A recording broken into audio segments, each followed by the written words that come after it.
దేవుని నుండి మనల్ని వేరు చేసేది పాపం. మనం ఎంత మంచి వారమని అనుకున్నా ప్రతి వ్యక్తి పాపానికి పాలు పడుతూనే ఉంటాడు. 1 యోహాను 1:10 ఉంది. దేవుడు పూర్తిగా పరిపూర్ణుడు. ఈ సంగతి బాగా గ్రహించాలి మనిషి.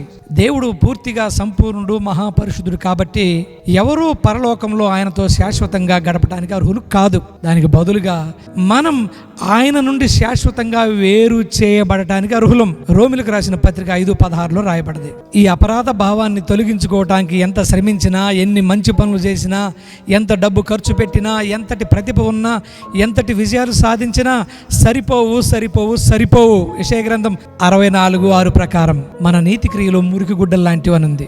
అయితే సంతోషకరమైన గొప్ప విషయం ఏమిటంటే, దేవుడు మనం ఆయన నుండి వేరు చేయబడాలని కోరుకోవటం లేదు.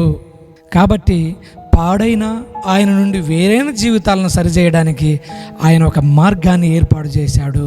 యోహాను సువార్త 3:16-17 చదివితే ఇది గ్రహిస్తుంది. దేవుడు లోకమును ఎంతో ప్రేమించాడు కాగా తన అద్వితీయ కుమారుడిగా పుట్టిన వాని యందు విశ్వాసం ఉంచు ప్రతి వాడు నశింపక నిత్య జీవం పొందినట్లు ఆయనను అనుగ్రహించాడు.